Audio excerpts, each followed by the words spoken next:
was at here in New York, and he had a big aluminum ingot that he was supposed to take to the port of Oswego, and he got told, you got to go to the port, and he was freaking out because he was like, "There's no ice. You don't need passport. You don't need green card. You don't need nothing." I was like, "Not as far as I know.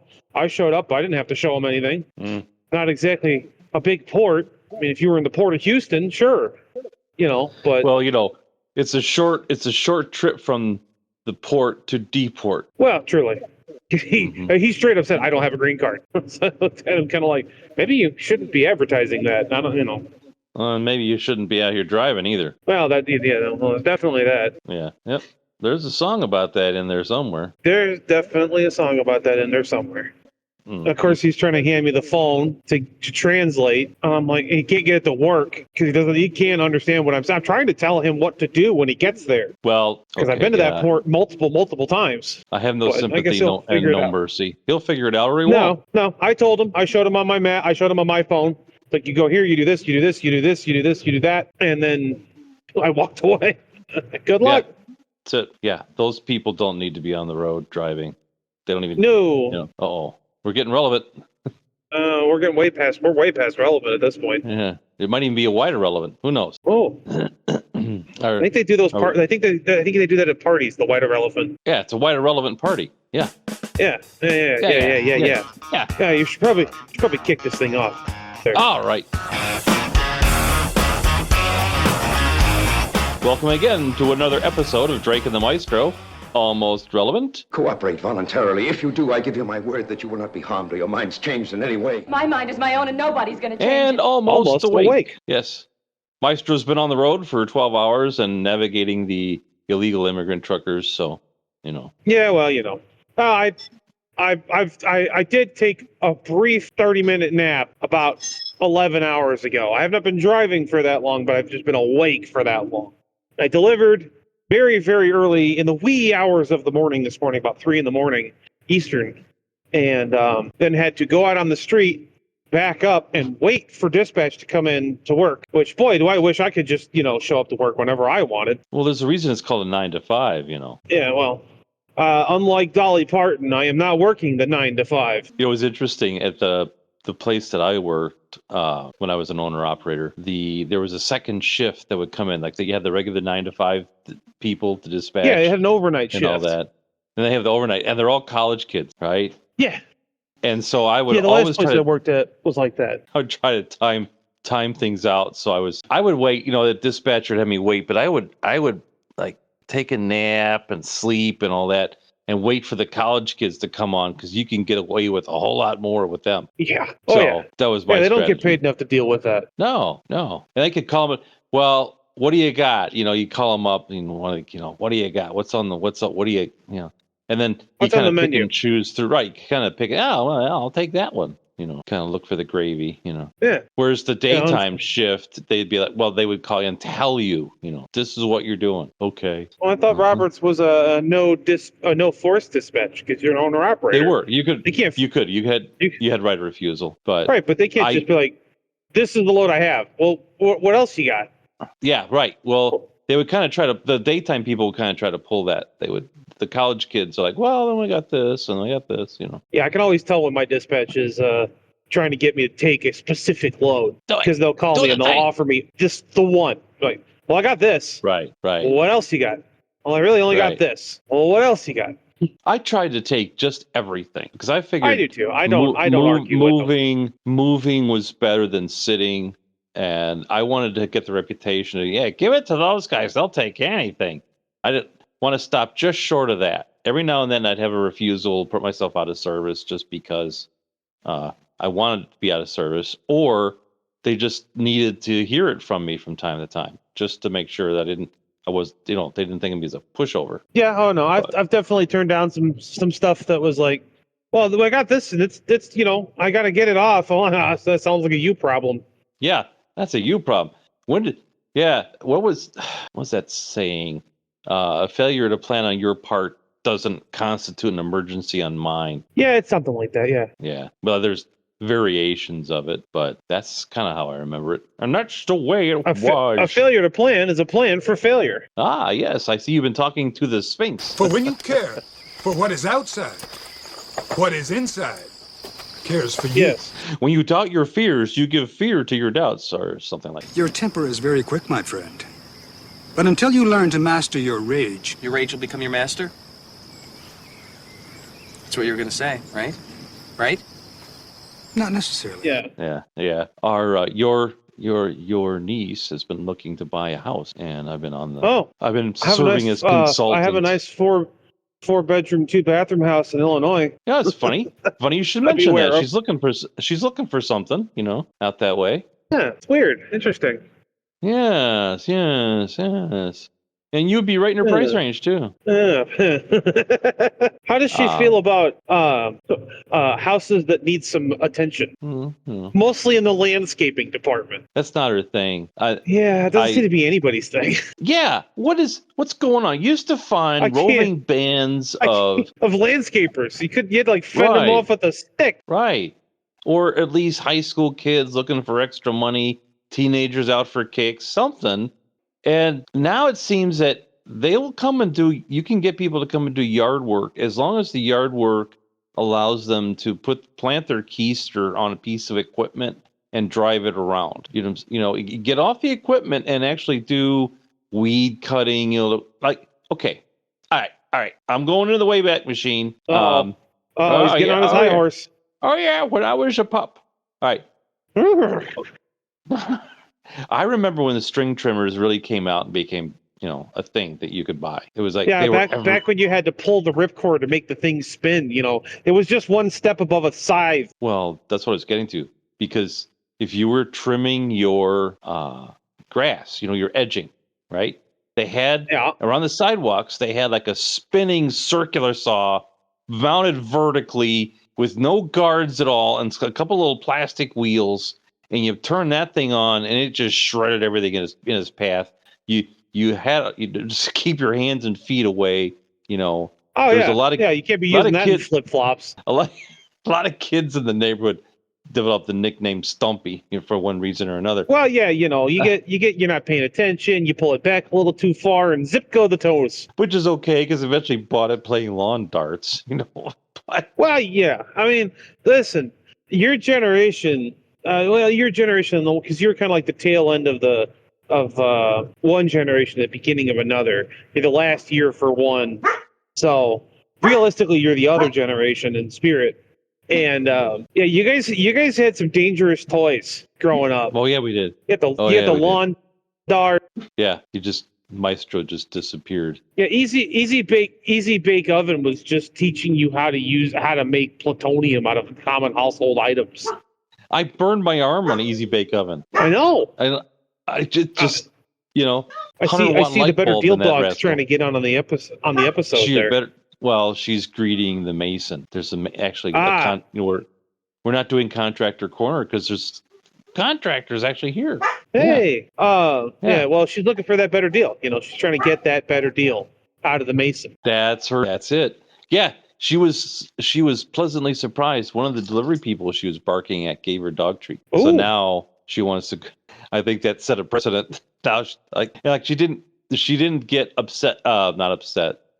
It's like she didn't get excited enough when people came to the door with like deliveries and stuff. Right. So now she's gonna get extra excited because when I really put in some effort, I got a treat for it. Right. Exactly. Which counteracts that negates any effort I've made in training of the no barking inside at people kind of thing. Yeah. We don't bark. One bark is good. Many barks is bad. One bark okay.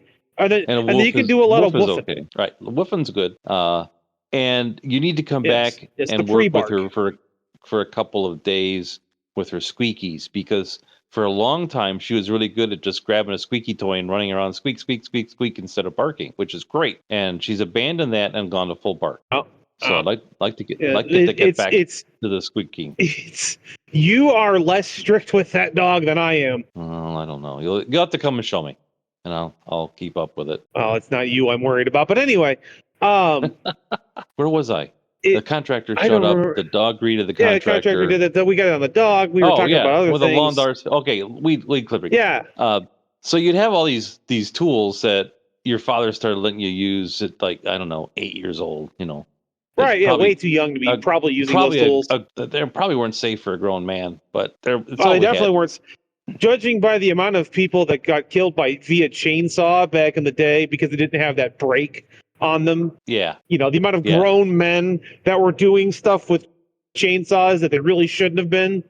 Right. And ended up, the chainsaw like falling on their neck and, that's, Well, yeah. And even with the brake, with the anti-kickback and all that, there's still, especially if you maintain your weapon, they're still quite potent. Dangerous. I was watching a video of guys wearing, this is why you don't do work like this in shorts and flip-flops, right? Because guys wearing heavy, like, fireman pants or, duck twill pants, the kind of work pants that you would like wear Carhartt out. pants, like Carhartt bibs. Yeah.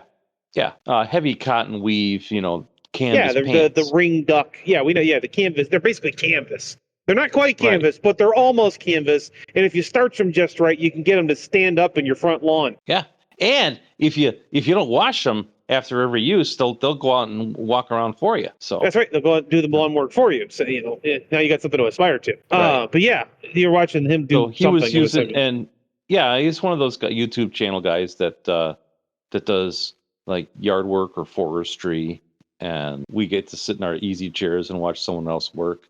That kind of thing. Right, you can watch everybody else do it. Right, and he was doing some forestry, some light forestry with like an 18-inch saw, and all he did was use the saw overhead. And I'm in my head as he's reaching up overhead with the saw, which we've all done it. Don't do that.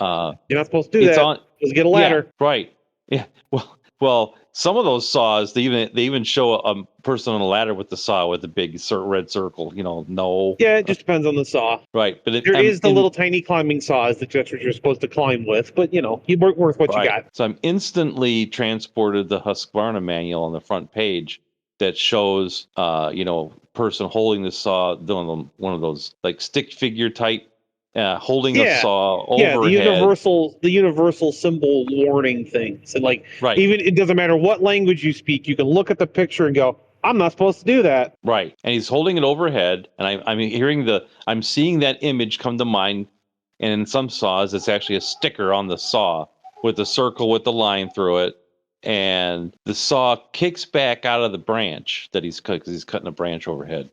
And it locks it, and true to form, the wrist hits the brake. Yeah, it breaks. Hits the chain brake. It hits the brake, and it comes down. And so you can hear it. You can hear the saw change pitch. Where it's like, because it can't overcome the brake. So this chain isn't moving, and the blade comes down, and he's trying to control it, and it just glances his upper thigh. Right? How'd he get from above his head to below his leg? Well, the thing kicked back, and so it was heading right for his midline, and he pulled it offline, but it still it landed on his quadricep above the knee. But he was up above you said he was above his head. Yeah, he was holding it. He was standing, holding the saw above his head. And it went, so it was coming down, so it kicked back, and then it was coming, I would assume that if it kicked back, it would be coming for his head, not his leg. Right. And he moved back, controlled the motion of the saw, and was moving, and the saw was coming then downward. Right. And it nicked his leg. Okay, and got it. So he's like stepping back, and it's coming down in his hands, or out of his hands, I'm assuming, maybe. Well, it's coming down in his hands. He's trying to control it so it doesn't hit him in the head, right? And when he steps back, his one leg goes forward, because as you step back, and the forward leg caught the saw. Get the planted leg. Yeah, the forward leg caught the saw, and all the saw did was glance it, right? Uh-huh. And he's like, oh, and he looks down, and there's this big flap of pants, right? That's cut open. And then he says, oh, that's not just pants. So I got to get a tourniquet. And he goes to his truck and puts a tourniquet on it, and then takes it's also his leg. Right. Takes like duct tape and wraps it. Yeah. And puts a towel on it, wraps it up. This guy's all by himself. He's like, I better get to the emergency room, right? But so this guy's a trooper, man. He goes and he He loads the forestry mower, because I got the vertical mower for forestry. Like it's like a skid steer that you sand on with a vertical mower arm, right? He has to load that back up. He loads up all his other equipment, his chainsaws and all that, backs the trailer, because it's his truck and trailer, backs it down the path that he's on, and then goes off to the hospital. He needed, I don't know, 8 stitches or something like that to close that thing up, that gash. I figure, once he's got the tourniquet and the thing duct taped down, if he hasn't bled out by the time he's done that, it's probably fine. Well, he was close, because they're... I'm telling you what, if that's me, all that stuff's staying there. It'll either be there when I get back or it won't. Well, that's what I was thinking too. I know. But the question then becomes, is it more effort to put your tools away, or is it more effort to move your tools out of the way and disconnect the trailer so you can just drive the truck out? It depends on how you disconnect the trailer. Well, what I'm saying is he had everything open. He had the trailer down, open. All his tools are. There's no way that he can get out. Pro tip for you, right? Mm-hmm. Is he have a way to turn? Did he have enough room to turn the truck around? No, not without putting without the trailer. Away. No, not without moving things out of the way. Then if you're at that point, then you just might as well just put it all away. And if you die, you die, I guess. Yeah, I think maybe next time set yourself up so that you can get the truck out in an emergency without having to put everything away. Right. I think that's the pro tip. When you always be prepared for evac. Yeah, because at that point, if the truck is facing out in the way it needs to go, not only now do you not have to back down the path, you already did the hard part coming in, but you can also just pull the pin for your hitch, assuming your hitch isn't frozen in place. Pro tip also for people, don't leave your hitch in your truck. Take it out when you're done towing. Just take it out. It's 2 seconds. We call in civilian life, still call those knee knockers. Yeah, this is take the Shin Smasher 5000 out of your hitch, out of your receiver, put it in the bed of your truck or under your bench seat or in the truck somewhere where you're gonna remember where it is, and leave it there. Don't leave it in your hitch. It'll just freeze in there. And also, you're just creating a hazard. People that have to walk. That's right. For the frozen squeezing in between if you're I remember the first time I was squeezing in between the cars parked in the Walmart parking lot, and all of a sudden, bang! Like, yeah. I remember the first time I did it. Working for Menards, and I was loading a guy's pickup truck and smashed my shin into his hitch, and he didn't have a trailer connected. And I just looked at him, and was like, why is that still there? You're not towing anything. Take it out. Right. Exactly. So I got to go have a nice lie down for a few minutes while my knee recovers. Because if it's not frozen, you pull the pin, you pull the safety chains in the plug, and you just drive away. You pick the trailer up later. Right. Yeah, because if you've backed in. Right. So if you notice, because of my peculiar need for unusual transport, meaning, wheelchair, I'm always parking in a manner that I can have evac just in case. Well, that's why I get so frustrated with guys that pull into parking in trucks and semi trucks. Oh yeah, because you can't leave. You hold up the entire truck stop because you can't see when you're leaving. It's more dangerous because you can't see and because you have no room to maneuver the truck. The trailer doesn't steer itself or power itself. So if the trailer starts going offline from a straight back, you have almost no room to maneuver the trailer inside the parking spot. Right, because you can't turn the cab. You're stuck. Right, you have a few feet on either side that you can wander a little bit. So if you pull in, maybe there needs to be truck referees. They got the striped shirt and they got flags. And, poor parking, 15 yards. Right. 15 minutes. Add 15 minutes to the clock. Okay, you'll have hours again after, so many, and 15 minutes. Oh, look at that. Oh, add 30 minutes to the clock. And read this manual. The referee, add 1 hour. Yeah, you're arguing with the referee. You're out of here. I don't care if you're out of hours. Get out. That could where be. was that? Oh, That could I add a was whole at- new dimension to parking. it would be. It would add a whole new Imagine- dimension of parking. Imagine your joy and elation when you pull up to a pirate parking lot or to the shipper, and all of a sudden you see the referee. You're like, all right. All right. It might And actually, maybe we you might get- actually get somewhere. He's not only And the you get- referee, he's also a spotter. Yeah, and you can give you reward points. You get like at the end of the year, you can cash in your reward points for like a, I don't know, Pizza a party. calendar or something. Yeah, or pizza. You can have a pizza party for 3. Yes. Right. As every corporate entity knows that their employees love the pizza party. Or a shopping spree at the truck stop gift shop of your choice. Yeah, here's your $50 gift card for being such a good employee all year. Thanks so much. Actually, I do.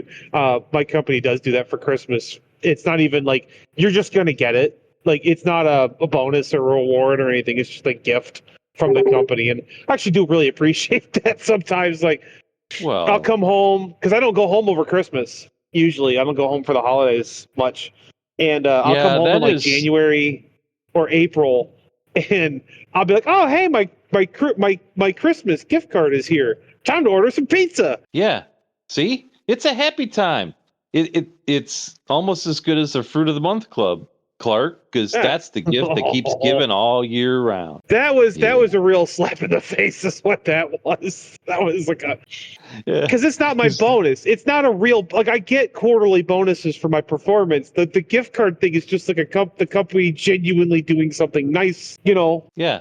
We get pretty good gifts for driver appreciation week because like in September, if for those of you that don't drive trucks, September is truck driver appreciation month, and most companies will do a week in that month where they they do stuff for the drivers, ostensibly for the drivers, right? But it's always at the main terminal that you go nowhere near and don't get to participate in any time. And somehow the office staff does it all.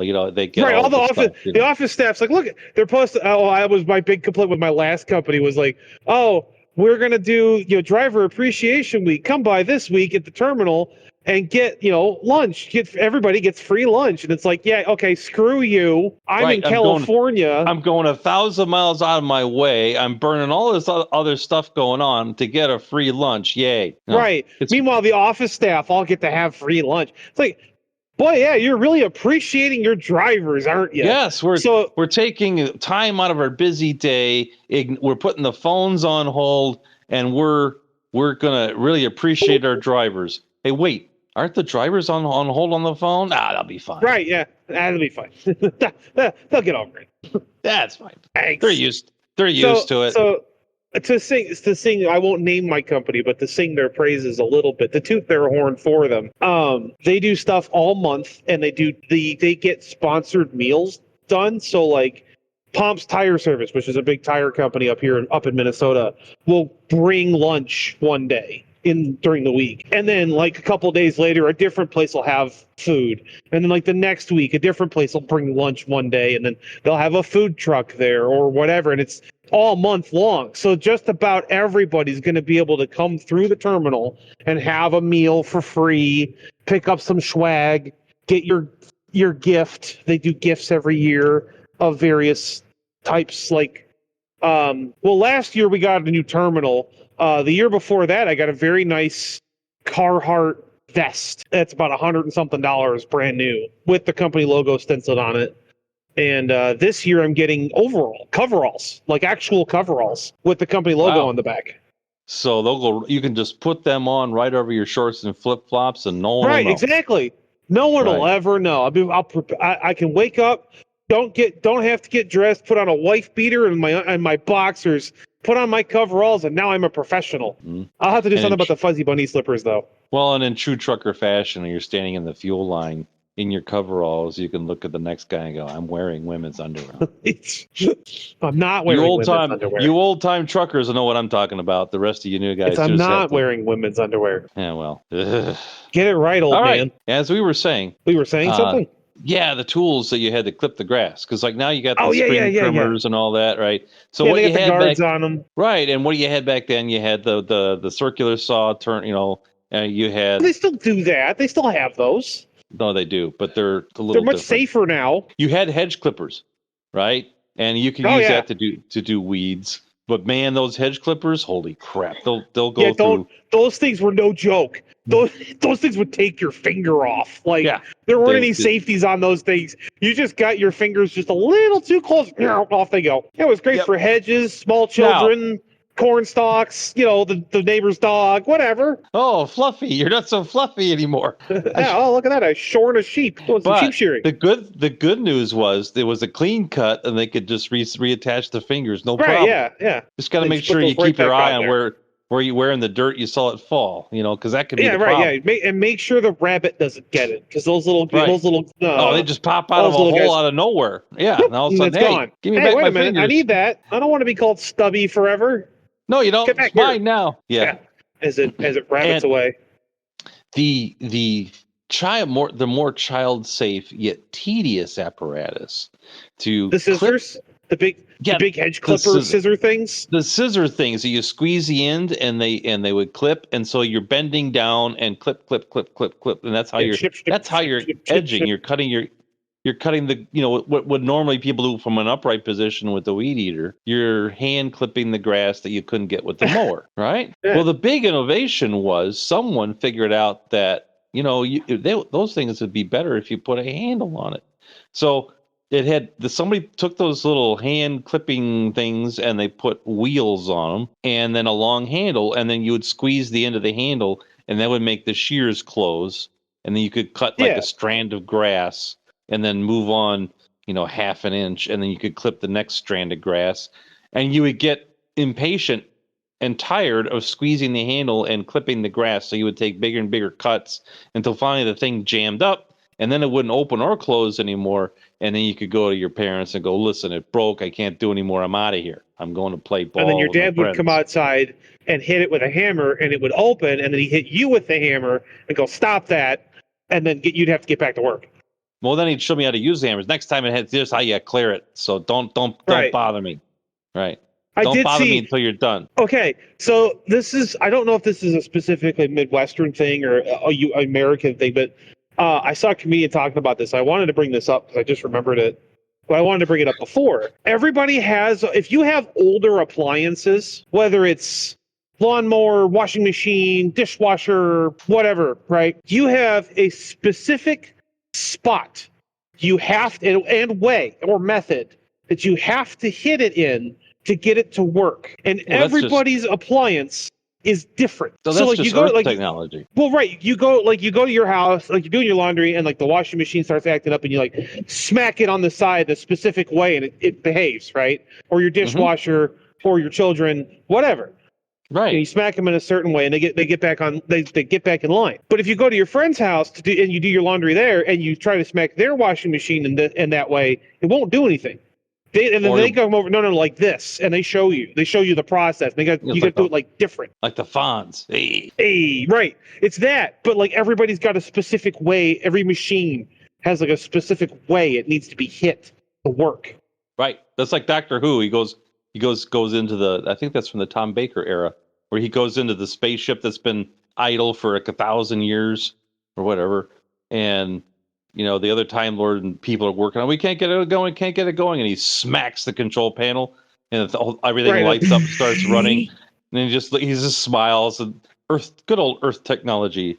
So yeah. Right. Yeah. Exactly. So everybody's got that thing. Everybody's got that appliance in their house, no matter what it is, that you got to hit in just the right way to get to continue working or quiet down or whatever.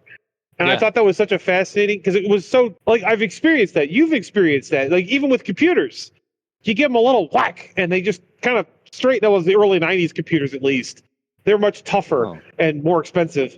But sometimes you just had to give them a little thunk and they would just kind of start working. Yes, it's like your children. They need a few light slams every now and again. Yeah. You don't, listen, there's a difference between discipline and beating. It's a fine line. But you got to, as a parent, you need to learn how to walk it. I can see that. That's probably the most controversial statement. That's probably the most controversial statement we'll make on this podcast. That's a Maestro statement. There's a fine line between discipline and abuse. That's right. Yep. Yeah, you got to balance. You got to walk the tightrope somewhere between silverback gorilla and whatever is going on with parenting these days. Back to the hedge trimmers. Oh yes. So how bad was it that my clipping with the hand clippers and this clipper, and then of course then you had the golf the weed golf thing, The that you golf kinda club thing, yeah, the golf club thing that you swing like like you're practicing your like a golf putting, club. and you slowly hack the weeds with that thing, which is why on the first job I had, the first real job, not just side jobs or cutting grass or whatever, that I had is at the hardware store in town. And with my first paycheck from my first job, I bought a gas powered weed cutter. How bad was it cutting weeds before? We sold these newfangled string trimmers. And I looked at that and I go, you mean I don't have to get on my knees and go the clip, clip, clip, clip thing, and I don't have to use the golf club anymore?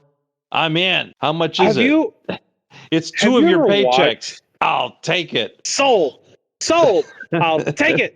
Just give it to me. Do I sign those over now, or how do I make this happen? Do I need to sign in blood, or is that just a formality? So you can relate to this. I'm out there. It's making weed cutting fun. I'm out there, and the kind of things that are commonplace right now. Yeah. It's like the only person in the neighborhood with one. And then all my neighbors are all, my father's looking at like, I don't know, there's these new contraptions. Your Mennonite father. Yes, the one who then proceeded to, well, I guess we know who's going to be edging and trimming all the grass around here. It's still me. It's nothing. I never stopped. Changed. Now it's just easier. Right. I don't have to break my back doing it. Right. And all the other fathers are out there looking at it going, oh, look at that. They're doing two things. They're looking at it saying, oh man, I might have to get one of those. But then they're also thinking, how do I get my eldest child to get one of those? Right. That's what how do I get thinking. him to pay for it? Right. That's a nice tool. That would really be a time saver. But what would be better if my good kid that sleeps till noon would get up and buy one for himself and start cutting the grass with it. Yeah. How do I make that happen? You don't. Yeah. Listen, we're growing. Okay, you need more time to sleep. Well, that's what I kept saying, but it didn't work. Yeah. It really, I understand the whole thing. You're the man of the household. You get up and you're going out to slay the dragons for the day, and you drag your carcass out of bed. Right. You want to be up at 5 in the morning, but you got to in the provide mirror. Right. Yeah. What am I doing? And there's your no account teenager laying there like just perfect slumber. It's like not a care in the world. It's just grating sometimes. I'm gonna pull the curtain back there on that one. It's not that they mad at you for doing it. Okay? They're not mad at you for doing it. They're mad because they can't. They want to do it. Every adult I've ever met, and once you get into the adult club and you start talking, they all want to do what the teenager's doing. They want to sleep till noon. They don't want to get up and go to work. It all sucks. And they're just mad at you because you're doing something they can't do anymore, and they're going to punish you for it. Darn Skippy. And that's the way it was, and we liked it. But you know what? It builds character, so shut up. There were times I woke up with ice cubes in the bed. My father would dump ice cubes on me before he went off to work. Yeah, I got threatened with the ice cubes a few times. I don't think I ever got the ice cubes, but I definitely got threatened with the ice cubes. Yeah, no, at least it wasn't the ice tray. That could be really, oof. Well, depends on whose ice tray you're using. Are you using the nice plastic ones or the metal ones? We had the metal ones with the big aluminum lever that you pulled up in the center. Yeah. Back when ice trays meant business. That's right. That's an ice tray. Whatever we have now is not an ice tray. It's ice cube shaped holes. Like I don't even know what to call them. And like everything else of its time, it was an ice tray and a weapon. Right. Everything was a weapon. It was like the fridge that was in the mudroom at the farmhouse. Right. So you're looking at the thing wouldn't die. It was probably every bit of 70 years old. Yeah, it was one of those round top jobs. The light inside didn't work, and the porcelain paint on the door and the top of the fridge from Grandpa when he would step up into the farmhouse would put his hand right on that corner of the fridge. And Right. over 40 years of doing that, it wore Decades. through the Yes. paint. Yeah, it was decades. Oh, it wore through the paint and the porcelain on that corner. And if you touched the door and the body of the fridge at the same time in that spot, you get a nice little tingle. Oh yeah. Yeah. Little tingle. Little tingle. Little tingle. It was just, Which is the same thing that would happen if you touched the blender wrong. It would do the same thing. Yeah, it would. Yeah, that blender meant business. That blender was mean. It'd puree a brick, man. Yeah, it would. Fruits, So that's vegetables, why- bricks, small children. It didn't care. That's why I never believed those movies. You see those movies like from the 50s, especially in the 60s and 70s. Oh, of, when like, the blender woman- stops working? No, the woman trapped in the apartment, and she's got to fend off an attacker or whatever. And and she's got the old archtop fridge in the apartment. I'm like, you've got ice trays, you've got weapons. The You got a guy's only got a knife. You You've got a meat blender. cleaver, a meat. You get that meat tenderizing hammer and a rolling pin. Come on. Oh yeah, with the spikes on the end of it. Yeah, you got the spikes on the one side, like the waffle pattern on the other. Right, one of those. You got your ice trays. You got dozens of weapons right there in the kitchen. You look at the blender. What about the electric knife? Right? Come on. Yeah, the carving knife. Right. The carving knife that you'd plug into the wall. It was just an electric motor without any resistors or anything. It was just an electric motor direct into the wall. It was like a little electric chainsaw. Yeah, in fact, when the electric carving knife didn't slow down for the bones in the turkey, you knew it meant business. That's right. So I'm looking at all those things in that woman's kitchen. I'm like, that dude breaking in only brought a knife. He's in trouble. Yeah. Because you're going to get it was definitely tenderized and sautéed and maybe even carved before you make it across the floor. And then served to the Bumpus hounds. Right. And then the police would come by. The police that come by, have you seen so-and-so? I don't know what you're talking about. It's wild. I haven't seen him in such a while. It's too bad. Yeah. Whatever happened to him? Good Yeah, dog. right. You could definitely tell that a lot of those older movies were written by what men thought women were like. The helpless damsel in the horror movie. Right. Well, let's be realistic here. Those women in the 50s and the 40s, those were tough women. We kind of had to be. They're cooking. They were cooked. They spent all day on their feet in heels, cooking and cleaning and making food from scratch. And I don't know if you've ever tried to cook from scratch, but you got to have a little bit of gumption behind you, or that food's not going to get made. You got to work the dough. You got to tenderize the meat. I have. I'm laying it out for the listener there, dear I Drake. see. Mm-hmm. Okay. Telling a story. You got a problem with it? Maybe. Okay. That's your right as an American citizen. And they went to school uphill both directions. Right. Of course. Well, of course. I mean, my wife's mother, grandma, mowing acres of farmhouse lawn with push mower. Real. Yeah, a push. Yeah, with the little spinny helical blades. Right. Not the. No, not that. Mm-mm. No, it made like a noise because it had a whetstone on the back, and it was, as you pushed it, it not only cut the grass, it also sharpened the blades. Right, because that's was important. If those blades weren't sharp, oof. You were really pushing. And then it had some kind of gearing on there so that the blade would spin many times faster than the wheels. Yeah, than what you were walking. Yeah, it would spin really, really fast. So you had to give it kind of a, to get it going. And then if you hit you going uphill was kind of an uphill battle, so to speak. Might even be where the term came from. Who knows? Who's she's doing that.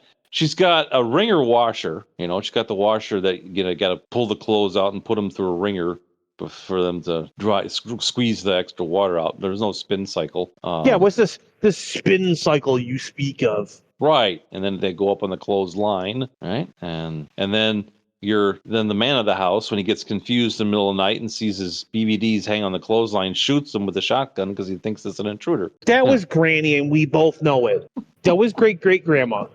Yeah. What would be your grandma? My great grandma, who woke up in the middle of the night because she slept with a double barrel sawed off under the pillow woke up in the middle of the night, saw her skivvies blowing in the breeze on the clothesline, and shot first and asked questions never. Identify. There My was wife's no coming by. She's identify. like, It was just bam. my wife's coming by saying, "You've got it wrong." So of course I've got it wrong. Yeah, she's reminding me that it wasn't the BVDs; it was the clothespin bag. Yeah, I just saw something swinging in the breeze, decided not to ask questions. Just started. That's right. I started blasting.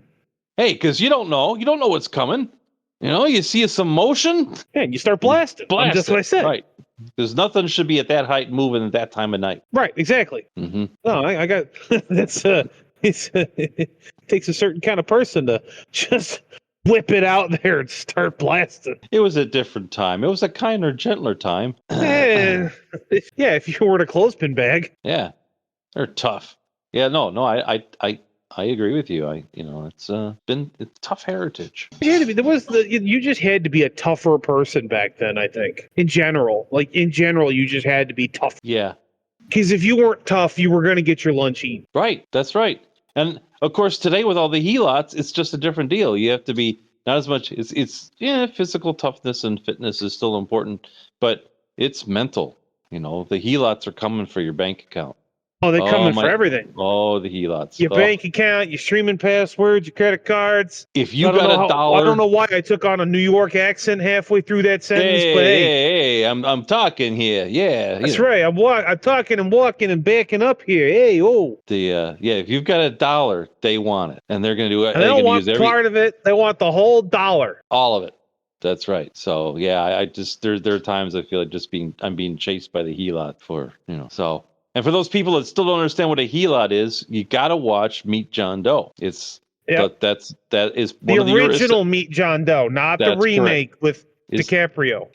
Is there a remake? Yeah. Oh. Or am I thinking of not John Doe, but Meet Joe Black? Just watch the originals of all of them. That's all I got to say. Yeah, it's the one where the guy's death is the one I'm thinking of, and that's not Meet John Doe. That's a different movie. Yeah. No, Meet John Doe. But it's got Joe in the name, and that's what throws me off every single time. And yes, it's in black and white, and you might have to use your imagination. Let's use our imagination. Let's use our imagination. But the themes in the film are still poignant today, and you can find out what helots are. So I'm taking this full circle back to the landscaping, because we were talking about doing the edging and the advent of the grass string trimmer. Right, which was just that was the biggest upgrade, I think, since the gas powered push mower. Right, because first you had the push reel mower, then someone decided to put a motor on the thing and turn the wheels for you, which made pushing. Well, they turned the blades for you first. It turned the mower turned the blades. The first gas powered mower turned the blades, and you pushed it, which made it way easier because you weren't constantly trying to make the blades turn. Are you talking about the blades on the reel? Because the ones I remember, on the lawnmower. Yeah, on the lawnmower. You're talking about Grandma's reel mower, right? That she was pushing with the spinning blades. That would spin horizontally in like a drum almost, right? Yeah, the first one would make the blades spin, and then you would push it. Because you didn't have to, because then you weren't fighting the gearing to get it going. Yes, you know what I'm saying? Right. It was just the wheels would free spin, and there was a little thing that would turn the gear that would spin the blades. And that one, I think, had a little hammock on the back to collect the clipped grass for you. Yes, it did. Yeah. And then they figured out that maybe having a death drum of spinning blades, a few feet in front of you while you're walking isn't that's just self-powered. Probably isn't the smartest idea. So they went to what we kind of know as a lawnmower now. They realized that if they turned it horizontally, that goes right along with the hedge clippers of death and the circular saw of edging. It just further feeds into the notion that it was just dangerous. Things were dangerous back then. Right. And if you weren't paying attention, you were going to lose something. Legs, fingers, toes, arms. Yeah, there's no walking around listening to MP3s with your ear pods. That. No. No, you had to be paying attention. Yeah, you're gonna lose parts of your body if you're not careful. Yeah. Although there was a big innovation when Sony came out with the Walkman. Yeah. That was again was huge. That was like, wait. Oh, and it sounds really good because before you had your little handheld transistor radio. It was like a little bit bigger than a deck of cards with a cheese ball speaker. And basically all it was good for was listening to the baseball game. I mean, yeah, you could listen to the top 40 radio station or whatever, but they've everything sounded like it came out of a tin can because it kind of did. And then Sony came out with Walkman. Like you're pretending like you're listening to that song from Meatloaf. Yeah, kind of. But I used to do that. I used to go out and do the yard work, and I'd have the ball game on my little transistor radio. But when the Walkman I thought you were talking about listening to Meatloaf. No, I was listening to the sports ball. Oh, the sports ball. So that was a big deal. The Walkman came out, and then you could go out and walk around with the lightweight headphones that sounded really good. And then societies, and then that hastened the decay of society that we know today. So, yes, according to your father. Yes, you are correct, sir. If we listen to Grandpa, that was the beginning of the end right there. It wasn't even that. It was the transistor radio. It was let's back up even further. It was just the transistor itself. Okay. Yeah. Let's just it's portable a gateway, electricity. Ow! What? I thought it was decaf. No. So what spawned this all is my niece going looking for houses and landscaping and need of landscaping. Yes. So she's some of our houses are more in need of landscaping than others. And then not being able to find anyone who will do any edging or trimming or weed cutting of any kind. Unless they can, yeah. So I think word to Husqvarna and Wild Badger and all you forestry appliance making people, all right? You need to make a weed cutter that you can ride on that you do your trimming, okay? Because then maybe finally somebody can come out and do the edging and trimming and weed cutting that I need done around here. That's the same for me. Now. Although I just need a skid steer with one of those mulching things on the front that you can just like push into a tree and just. Yeah. And for $40,000 or $60,000, you can have one. Yeah, I don't feel like paying that much. That's what a Vermeer or Gravely is going to cost. I looked into them, like, no, sorry, not going to do it. Then you also got to buy the skid steer. Well, it comes with it. It's all one thing. It's a stand on right on skid steer with the arm and the vertical mower. I got to stand up. I was talking about the thing that like bolts that you put on the front of a regular sit down skid steer. Well, you can get those. The Obama makes them, and a bunch of other people. Yeah. You can get one that'll attach. It's great for yard work, protesters. Hippies. General utility. It's a utility implement. General cleaning and maintenance of property. You can get them with a little hit on going to a 3-point hitch. There's one there's plenty that'll fit the 3-point hitch on our farm wall. But you're looking at $20,000 piece of equipment. So I know. You need something a little more. I want the thing. I just want the thing that's got like. You go hire some dudes named Juan from out front of the Home Depot. I do have a contraption that I'm working on that I can run from the wheelchair, and we'll see how that goes. Because the hope of getting anybody out here to do much cutting is pretty hopeless. It's gonna be another Gilly incident all over again. I'll wear my breakaway. How about that? I'll promise. I'll wear the breakaway. Yeah, no baggy or loose clothing while you're operating the heavy machinery, please. Well, my heritage, so it should be fine. Yeah, I do. That's why I mentioned it specifically. Right. I do know your heritage. That's why I'm pointing it out. Gonna wrap this up. So she was looking for something with minimal landscaping and small size.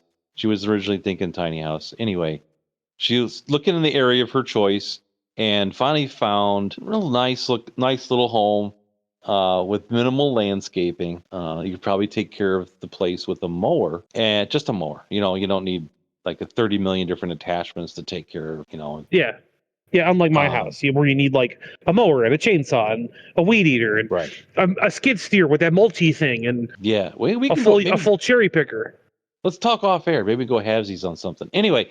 It all worked out except the price of the home. The guy was wanting, he had full on leprechaun syndrome. Oh yeah, he's got a 1-bedroom house like in the middle of nowhere, and he thinks he's got like a 7-bedroom McMansion. Right, it's sitting on a gold mine, don't you know? It's sitting on a gold mine. Yeah. So he's got the best house since sliced bread. She put an offer in, and then he put all these different attachments on it to basically on the counter to basically maximize his. You know, you want to His maximize profit. your each part. Yeah, each party tries to do their Better- best, but this was like a for sale by owner, listed by owner. It was on the high side of all the other comps for that kind of Yeah. home. This house has got a real nice profit margin. Bam. Right. And then it was, yeah, hey, yo, everything's fine. Trust me. Maybe it was. Oh no. I don't know. Oh no. So, yeah, we're still out in the area. But then we're just looking at another one that was definitely priced better. It looks like it was the home of a woodworker because the guy's got a woodworking shop in the garage, like a full-on Ooh. woodworking shop. And all the interior has been reworked and really cool. What? Oh, outbursts from the. We actually have an The audience peanut here live gallery. in the studio. We have a studio audience today here on my end. Yeah, You- but you it's like always- those two Muppet. It's like those two Muppets. That's right. Yeah. Yeah, this is terrible. Yeah. It's something in Waldorf. I know one of them's named Waldorf, and I don't remember the other one. My wife's in the news because she photobombed the news crew that was out here over the weekend. Anyway, Nice. I forgot where I was going. So I guess on that disappointment, it's time to end. Oh no, I want to know the end of that. Hang on a second. The end Because of there was like the counter offer, and then the guy was sitting on a Right. gold mine, and then Right, and so he's being very, very unwilling to make any kind of compromise, and very cagey on the inspections. Only wants to give him 14 days to get an inspection done, and then he will only do remediation or repairs if the items found on the inspection are non-cosmetic and more than $2,500, and he wants a guarantee that she'll cover the difference if the bank loan appraiser comes back with, because the bank's going to appraise it for the mortgage. If the bank appraisal comes in low, he wants her to guarantee that she's not going to ask him to lower the price to meet the bank appraiser. but that's the whole point of the bank appraiser, Right, to make sure you're not overbuying. right? Or overpaying. Right, overpaying. Right, I'm sorry, yeah, overpaying. The bank appraiser. So what does he know that about? It's crap. It's crap in a Right. crap location. Or something? There's something there. He knows he's doing a full ask, and it may not be worth it. That's definitely not worth it. But anyway, And on what does he know? that disappointment, what Right. does he know? What does he know? But on that So- disappointment, we'll never know. The search continues. He's looking at a place of the one with the woodworker who is much more reasonable about the pricing and so on. It's an equally, I would say, even more attractive home than the first one. Anyway, we'll see. We'll see what happens. And again, yes, as the Maestro says, on that disappointment, it is time to end. I think we've gone long for today anyway. Definitely. If you need to reach us, you can always reach out at DrakeAndMaestro@outlook.com, DrakeAndMaestro@outlook.com, or leave a comment in the comment section of your favorite podcast. Hopefully our podcast, but of course, feel free to talk about our podcast and others. Whatever. Just leave in those comments. Mention us to other podcasts. That way, they love that. That way, Thanks to the they can get mad at us for no reason. Thank you for all the new countries that are listening, as well as the countries that have been around a while. CIA listening post. Glad to see you're still with us. And tune in next time when the Maestro says, The new phone book's here! The new phone book's here! And adios. That's all, I'm going to say goodbye to the people.